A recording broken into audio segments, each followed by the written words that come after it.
Every website, mobile application, and mini-program operating on servers within mainland China must first pass through a registration system that has no precise equivalent in Western regulatory frameworks.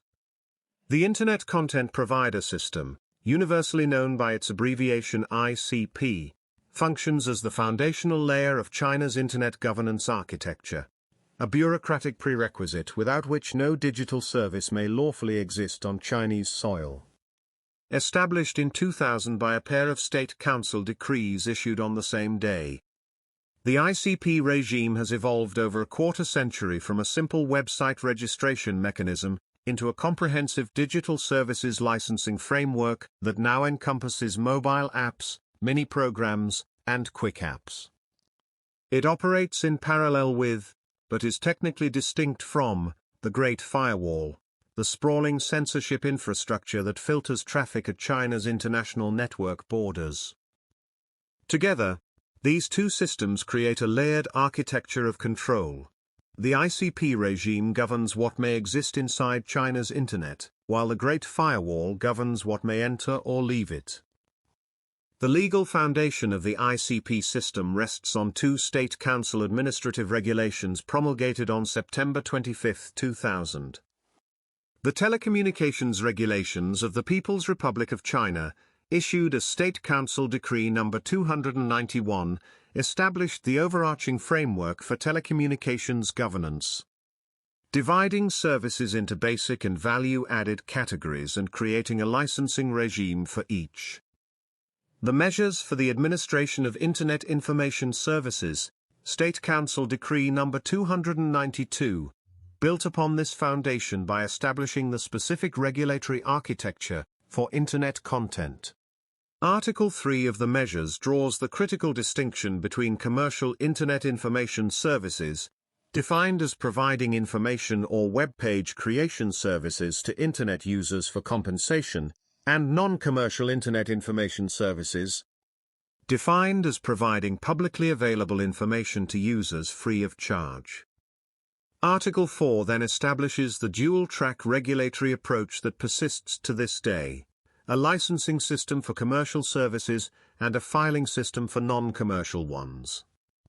No entity may engage in Internet information services without either obtaining the appropriate license or completing the required filing. The ministry responsible for administering this system is the Ministry of Industry and Information Technology, known by the acronym MIT. MIT was established in March 2008 as the successor to the Ministry of Information Industry, and it ranks as the sixth executive department of the State Council. The telecommunications regulations, which predate MIT's creation, still refer to the supervisory authority as the State Council Department in charge of the information industry, a term now understood to designate MIT. The ministry operates through a two-tier administrative structure.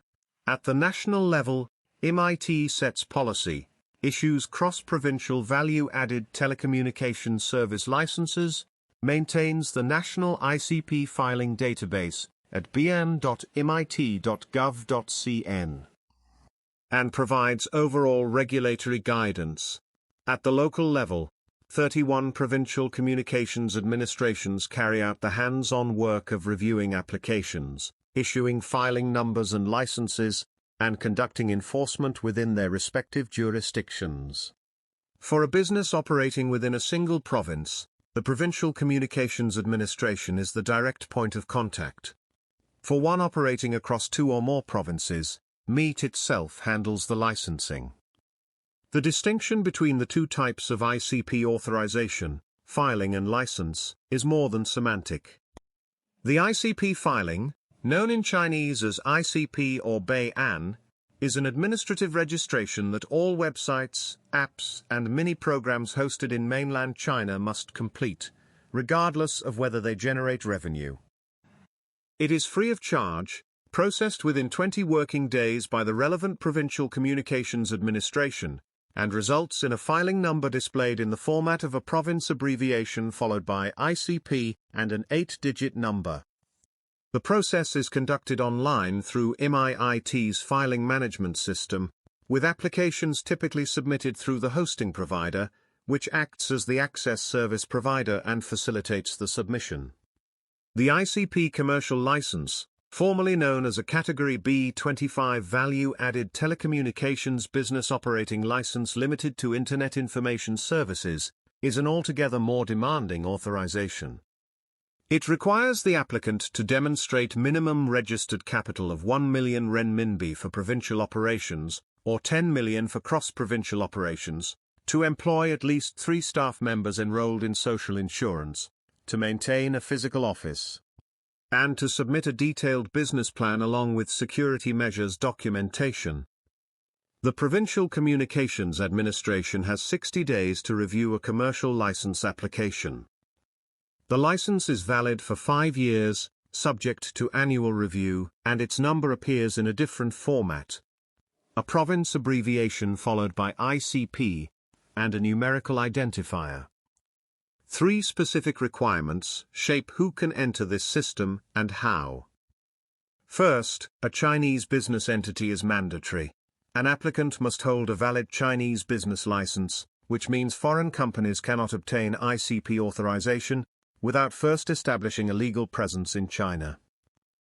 Second, the domain name must be registered with a registrar approved by MEIT, and must have completed real name verification, with the registrant information matching the filing entity. The domain need not carry a .cn suffix. .com and other top-level domains on MEIT's approved list are acceptable, but domains registered through international registrars such as GoDaddy or Namecheap are not. Some top-level domains, such as .io, are rejected entirely because their registry operators have not registered with MEIT. Third, the servers hosting the website or application must be physically located within mainland China, operated by a hosting provider that holds an Internet Data Center business license. Servers in Hong Kong, which operates under a separate legal framework, do not qualify. The question of whether foreign invested enterprises can navigate this system has long been one of the most consequential practical issues in Chinese Internet regulation. For the basic ICP filing, the barriers are relatively modest. Wholly foreign-owned enterprises, known as WFOEs, can and routinely do complete the filing process. The commercial ICP license is another matter entirely. The Special Administrative Measures for Foreign Investment Access, commonly called the Negative List, jointly issued by the National Development and Reform Commission and the Ministry of Commerce, has historically capped foreign ownership in value-added telecommunications services at 50%, effectively requiring foreign companies to form joint ventures with Chinese partners in order to obtain commercial ICP licenses. The 2024 edition of the Negative List, published on September 8, 2024, and effective November 1, 2024, reduced the total number of restricted items from 31 to 29, but left the 50% cap on value-added telecommunications intact, with exceptions carved out for e-commerce, domestic multi-party communications, store and forward, and call center services. A significant development arrived on April 8, 2024, when MEIT announced a pilot program to expand foreign investment access to value-added telecommunications services in 4 designated areas: Beijing, Shanghai's Pudong District, Hainan Province, and Shenzhen. Under this pilot, WFOOs registered in these zones may apply directly for certain categories of value-added telecommunications licenses, including portions of the B25 Internet Information Services category, specifically information publishing platforms and delivery services, as well as information protection and processing services. However, several significant B25 calculation remain restricted even within the pilot zones, including information search services, community platform services, and instant messaging services, and Internet content-related services such as news, publishing, audiovisual programming, and Internet cultural operations remain broadly prohibited for foreign investment regardless of location. By February 28, 2025, AET announced that 13 foreign-invested businesses had been granted value-added telecommunications licenses under the pilot, the first such approvals in the program's history.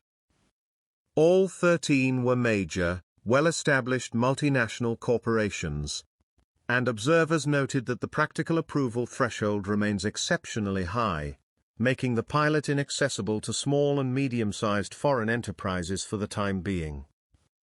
For decades before this pilot existed, foreign companies seeking to operate commercial Internet services in China relied on a workaround known as the Variable Interest Entity Structure, pioneered by Sina Corporation for its 2000 Nasdaq listing. Under a V arrangement, Chinese founders establish a domestic operating company that holds the ICP license and other restricted permits, while an offshore holding company, typically incorporated in the Cayman Islands, controls the domestic entity through a web of contractual arrangements rather than equity ownership, including exclusive service agreements, option agreements, equity pledges, and powers of attorney.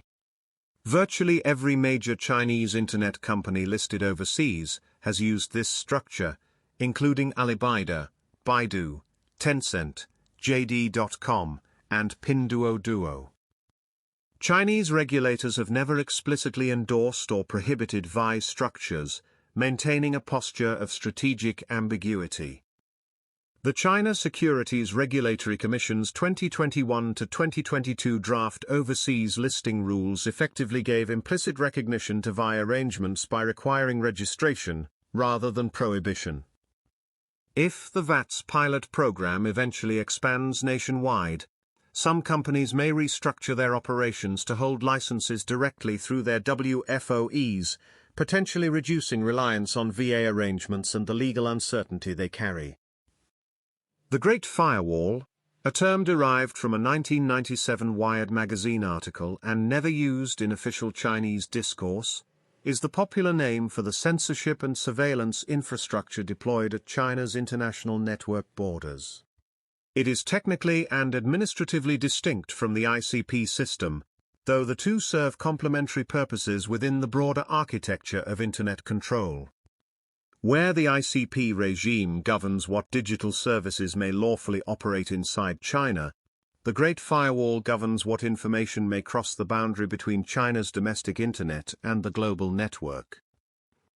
All international Internet traffic enters and exits China through a limited number of state-controlled gateway points concentrated in Beijing, Shanghai, and Guangzhou, operated by the three state-owned telecommunications carriers, China Telecom, which controls approximately 79% of filtering interfaces, China Unicom, which controls roughly 17%, and China Mobile, which handles the remainder. The Great Firewall's middlebox devices are deployed at these gateways, where they examine, and when warranted, disrupt communications in real time. The technical mechanisms through which the Great Firewall operates have been progressively documented by academic researchers, with the most prolific and rigorous work coming from the GFW Report Project, the Citizen Lab at the University of Toronto, and researchers at the University of Massachusetts Amherst, the University of Colorado Boulder, Stanford University, and the University of Maryland. The oldest and most extensively studied mechanism is DNS poisoning. The Great Firewall's DNS injection subsystem consists of on-path middlebox devices that monitor DNS queries crossing the border. When a query for a blocked domain is detected, the device injects a forged DNS response containing a false IP address, spoofing the source as though it came from the intended resolver. Because the injectors sit on the path rather than directly in it, the legitimate query still reaches the real resolver, but the forged response typically arrives first and poisons the client's cache. The GF Watch project, a collaboration between Citizen Lab and researchers at Stony Brook and the University of Massachusetts, tested 534 million domains over an 8-month period in 2020, and identified more than 300,000 censored domains, finding that the system cycles through approximately 1,800 forged IPv4 addresses. A 2025 paper presented at the Network and Distributed System Security Symposium revealed a memory disclosure vulnerability dubbed wall bleed in the Great Firewall's DNS injectors, which inadvertently exposed fragments of internal memory and provided unprecedented insight into the system's architecture, including confirmation that CERNET, China's education and research network, maintains its own subset of the national DNS injection infrastructure, suggesting unified management across networks.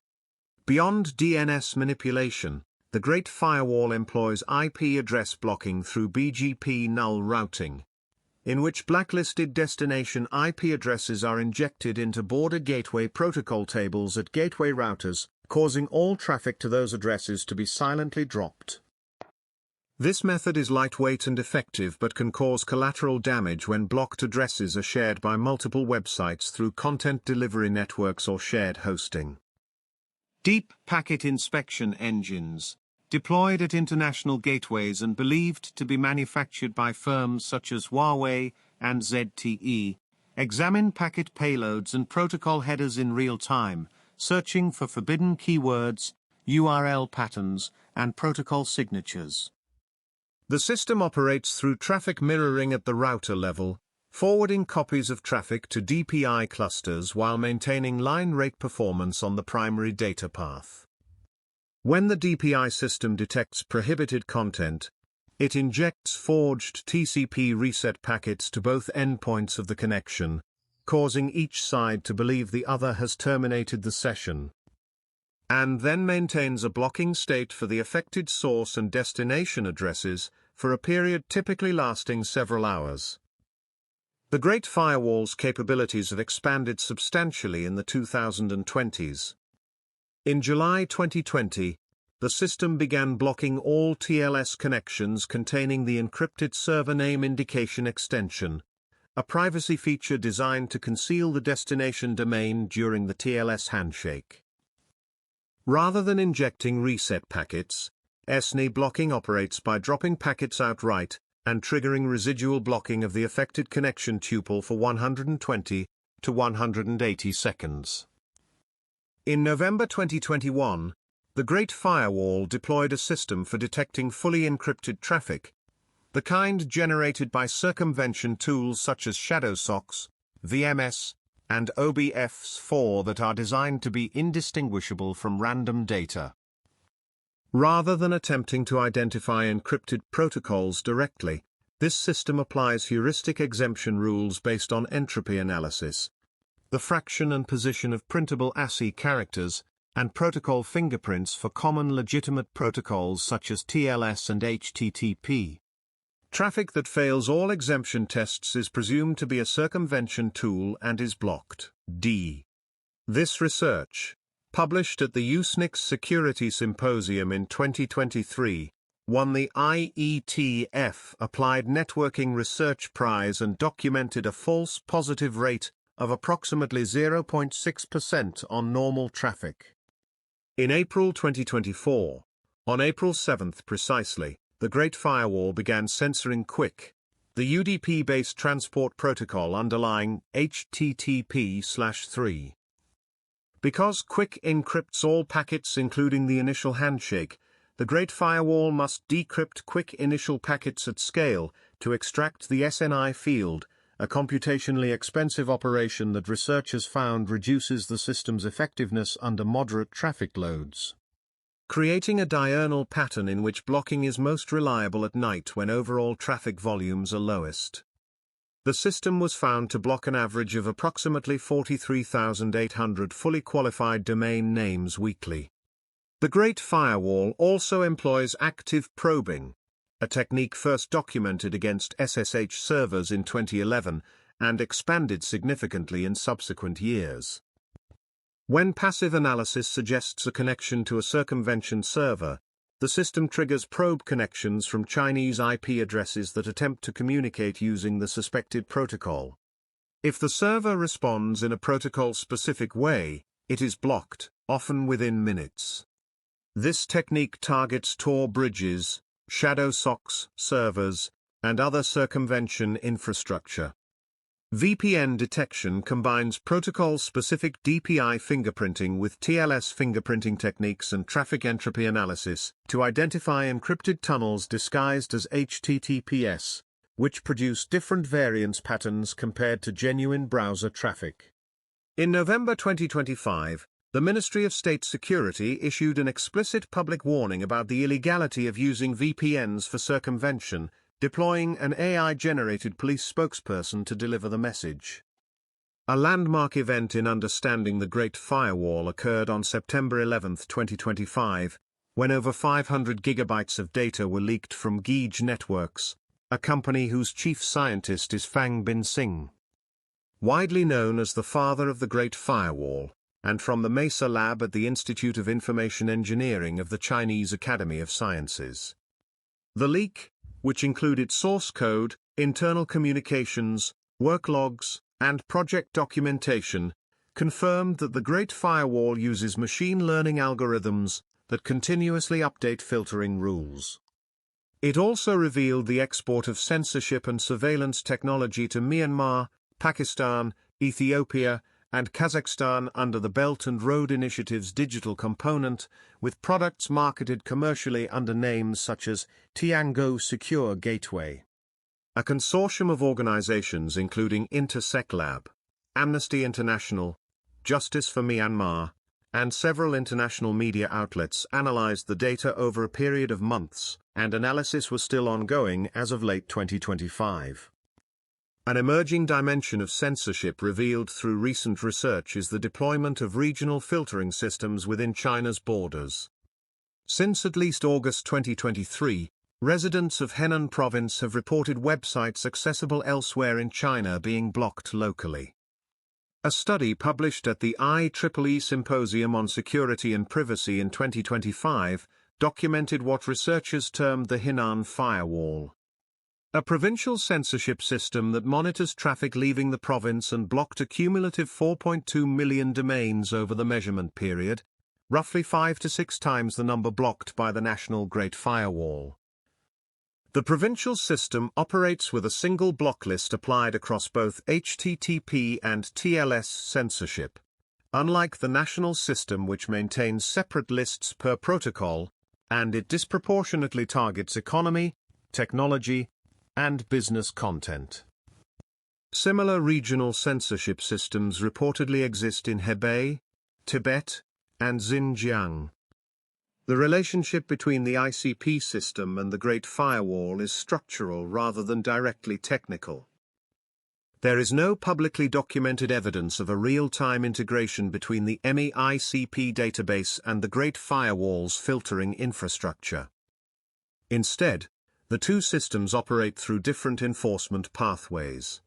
ICP compliance for websites and services hosted within China is enforced primarily by hosting providers, Alibaba Cloud, Tencent Cloud, Huawei Cloud, and their counterparts, which are legally required to verify ICP filing status before allowing a website to go live and to shut down services that lack valid filing numbers. MEIT and provincial communications administrations conduct regular audits to ensure compliance, and penalties for operating without filing range from 10,000 to 1 million renminbi, with potential criminal liability in severe cases. The Great Firewall, by contrast, filters cross-border traffic at international gateways using its own block lists based on content analysis, domain matching, and IP address intelligence, without reference to the ICP database. A website hosted inside China that holds a valid ICP filing effectively bypasses the Great Firewall because its traffic remains domestic and never traverses international gateways.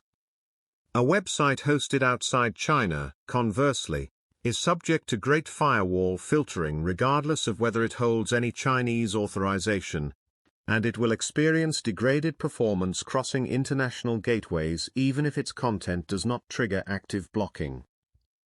The ICP and Great Firewall systems exist within a broader regulatory ecosystem that has grown markedly more complex since 2017. The Cyberspace Administration of China, known as the CAC or has emerged as what scholars at Stanford's Digi-China project have called a supra-ministerial regulator, its jurisdiction expanding from content censorship to encompass cybersecurity, data governance, algorithmic regulation, and artificial intelligence oversight. The CAC answers to the Central Cyberspace Affairs Commission chaired by Xi Jinping and operates in parallel with MIIT, creating overlapping enforcement domains. MIIT retains primary jurisdiction over ICP licensing and telecommunications regulation, while the CAC exercises broader authority over content governance and data compliance. In practice, the two agencies coordinate.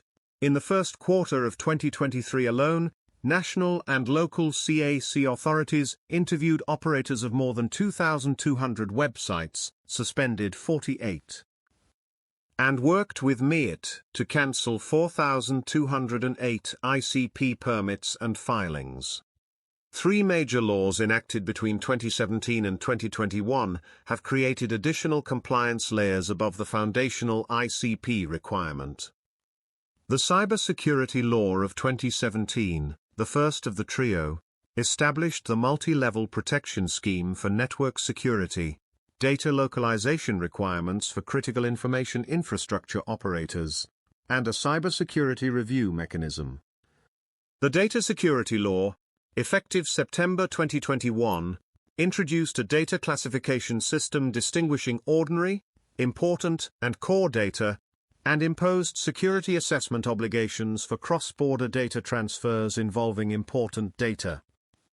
The Personal Information Protection Law, effective November 2021, created a comprehensive privacy framework with extraterritorial reach, requiring lawful bases for processing personal information, informed consent for sensitive categories, and one of three approved mechanisms for cross-border data transfers: a CAC security assessment, standard contractual clauses, or personal information protection certification.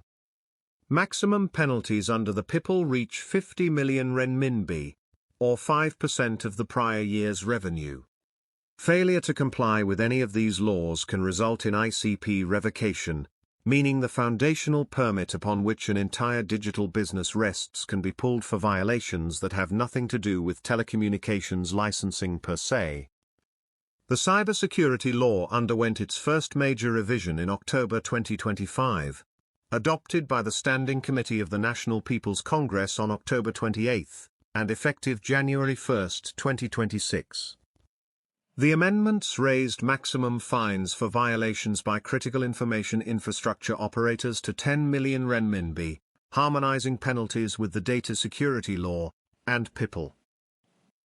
They broadened extraterritorial enforcement to cover any overseas activity deemed to endanger China's cybersecurity, introduced parallel enforcement powers allowing regulators to impose warnings and fines simultaneously rather than sequentially, and added principle-based provisions for AI safety. The State Council separately issued the Network Data Security Management Regulations, effective January 1, 2025, as implementing rules for all three laws, providing detailed guidance on data classification, cross-border transfers, and a 24-hour incident reporting requirement for significant data security risks. The ICP system itself has continued to evolve. On August 4, 2023, MIIT issued a notice extending ICP filing requirements to mobile applications, mini-programs, and quick apps. A move that transformed what had been a website-era registration system into a comprehensive digital services framework. The legal basis was Article 23 of the Law of Combating Telecom and Online Fraud, enacted in December 2022, which expressly required apps to be filed with telecommunications authorities. New apps were required to complete filing before launch from September 1, 2023. Existing apps had until March 31, 2024. Major app stores enforced aggressively. Apple's China App Store began rejecting new submissions without ICP filing numbers, and Vivo's App Store alone removed over 700 non-compliant apps in early 2024. The Measures for the Administration of Internet Information Services, the Foundational 2000 Regulation, received a minor amendment effective January 20, 25. When State Council Decree No. 797 simplified Article 5's list of categories requiring pre-approval. A comprehensive draft revision released for public comment in January 2021, which would have expanded the measures from 27 to 54 articles and fundamentally restructured the commercial and non-commercial classification. Enforcement has intensified across every dimension of Internet regulation. The largest penalty in China's data protection history was imposed on DD Global in July 2022. When the CAC levied a fine of 8.026 billion renminbi, approximately $1.2 billion, for illegally collecting 64.7 billion pieces of personal information including facial recognition data and geolocation.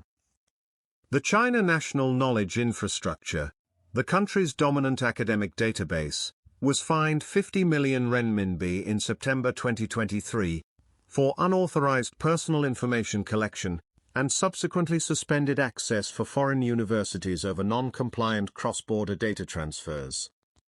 Micron Technology became the first foreign company subjected to a formal CAC cybersecurity review in March 2023, resulting in a finding that Micron products posed serious network security risks and a ban on their purchase by critical information infrastructure operators. The CAC's annual Qinglang, or Clean Internet, campaigns have escalated in scope. In 2023, the agency shut down 14,624 websites, removed 259 apps, and closed more than 127,000 social media accounts. A September 2025 campaign targeted what authorities described as hostile and gloomy online content, imposing disciplinary measures on major platforms including Weibo, Kuaishou, and Xiaohongshu. The intersection of artificial intelligence regulation with the ICP framework represents the newest frontier. The interim measures for generative AI services, effective August 15, 2023, require providers of public-facing generative AI services to conduct security assessments and file their large language models with the CAC. A separate registration from both ICP filing and the earlier algorithm filing requirement. By April 2025, 346 generative AI services had completed CAC filing. Measures for labeling AI-generated content, issued March 14, 2025, and effective September 1, 2025, mandate both visible labels for users and embedded metadata in all AI-generated text, audio, images, video, and virtual scenes. These layered filing and compliance requirements, ICP filing, algorithm filing, LLM filing, AI content labeling, create a regulatory architecture in which each new category of digital service triggers its own registration obligation, supervised by its own combination of agencies. What emerges from this landscape is a system of digital governance that operates through accumulation rather than replacement. The ICP filing remains the entry ticket. Without it, no website, app, or mini-program may lawfully operate on Chinese servers, and no hosting provider may keep it online. Above this foundational layer, the commercial ICP license gates access to revenue-generating Internet services, with foreign ownership restrictions that, despite the 2024 pilot program, continue to channel most foreign companies through joint ventures or the legally ambiguous VI structure. Above these telecommunications-specific requirements, the trio of the cybersecurity law, data security law, and personal information protection law impose substantive obligations around security, data handling, and privacy that carry their own severe penalties and their own enforcement apparatus in the CAC.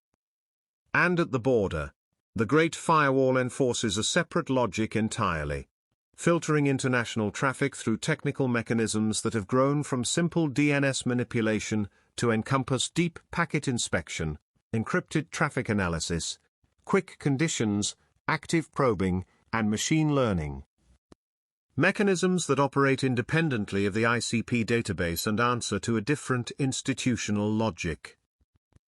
The result is not a single wall but a series of concentric barriers, each with its own gatekeepers, its own rules, and its own evolving capabilities, through which any digital service seeking to operate in or communicate with the world's largest online population must find a way to pass.